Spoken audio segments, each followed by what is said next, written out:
రోజుకో కుట్రకు తెరలేపుతుంది కూటమి సర్కార్. మాజీ సీఎం వైఎస్ జగన్మోహన్ రెడ్డి ఎక్కడకు వెళ్లినా జన ప్రభంజనం తరలివస్తుంది. దీన్ని జీర్ణించుకోలేని చంద్రబాబు ప్రభుత్వం ఆయన పర్యటనలపైన ఆంక్షలు విధించాలి అని చూస్తోంది. దాడులు, కేసులు, అనుమతుల పేరిట జననేతను బయటకు రాకుండా కట్టడి చేసే కుట్రలకు తెగబడుతోంది. గతంలో ఏ ప్రతిపక్ష నేతకు లేని నిబంధనలు తెరపైకి తెచ్చి ఏదో విధంగా పర్యటనను అడ్డుకునే ప్రయత్నాలు. వైఎస్ఆర్సీపీ అధ్యక్షుడు వైఎస్ జగన్ పల్నాడు జిల్లా సత్తెనపల్లి పర్యటనను అడ్డుకునే కుట్రతో కూటమి ప్రభుత్వం ఆంక్షలు విధిస్తోంది. రేపు సత్తెనపల్లి మండలం రెంటపాల గ్రామంలో వైఎస్ జగన్ పర్యటించనున్నారు. సార్వత్రిక ఎన్నికల ఫలితాల అనంతరం ఆత్మహత్యకు పాల్పడ్డ వైఎస్ఆర్సీపీ నేత రెంటపాల గ్రామ ఉప సర్పంచ్ కొర్లకుంట నాగమల్లేశ్వరరావు కుటుంబాన్ని పరామర్శించనున్నారు. ఆ కుటుంబాన్ని పరామర్శించి వారు ఏర్పాటు చేసుకున్న విగ్రహాన్ని ఆవిష్కరించడానికి రేపు మాజీ సీఎం వైఎస్ జగన్ రెంటపాల పర్యటన ఖరారైంది. అయితే భద్రతా కారణాల దృష్ట్యా దీనికి అనుమతి ఇవ్వలేమని, తాము చెప్పిన ఆంక్షల మేరకైతే అనుమతులు ఇస్తామని పల్నాడు జిల్లా ఎస్పీ తెలిపారు. భద్రతా కారణాలు చూపుతూ గతంలో ఏ ప్రతిపక్ష నేత పర్యటనకు లేని ఆంక్షల్ని పోలీసులు విధిస్తున్నారు. ఈ నెల 18న రెంటపాలలో వైఎస్ జగన్ పర్యటనకు అనుమతి ఇవ్వాలంటూ సత్తెనపల్లి వైఎస్ఆర్సీపీ నేతలు డీఎస్పీకి దరఖాస్తు చేశారు. దీనిపై పోలీసులు ముప్పు తిప్పలు పెడుతున్నారు. భారీగా జనం తరలివస్తారని నివేదికలున్నాయని, కార్యక్రమానికి ఎంతమంది హాజరవుతారు, పాల్గొనే వాహనాల సంఖ్య ఎంత స్పష్టం చేయాలని అడుగుతున్నారు. వైఎస్ జగన్ రెంటపాల పర్యటనలో నాగమల్లేశ్వరరావు కుటుంబాన్ని పరామర్శించడానికి తప్ప ఈ కార్యక్రమానికి పార్టీ తరపున జన సమీకరణ లేదు.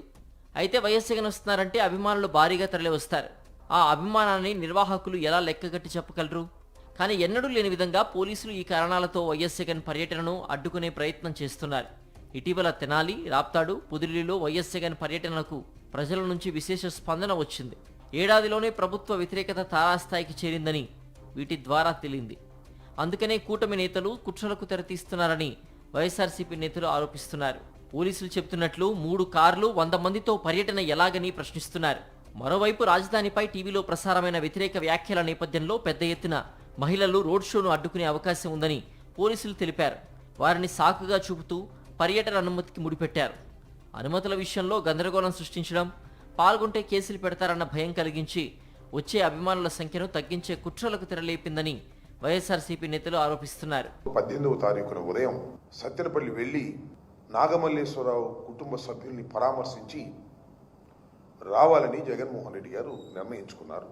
మనిషి చనిపోతే ఆ కుటుంబ సభ్యుల్ని పలకరించడానికి వెళ్ళినా కూడా ఆంక్షలు పెట్టి ఇబ్బంది పెట్టాలనేటువంటి ప్రయత్నం చంద్రబాబు నాయుడు గారు చేయటం చాలా దురదృష్టకరమని ఈ సందర్భంగా నేను చెప్పదలుచుకున్నాను.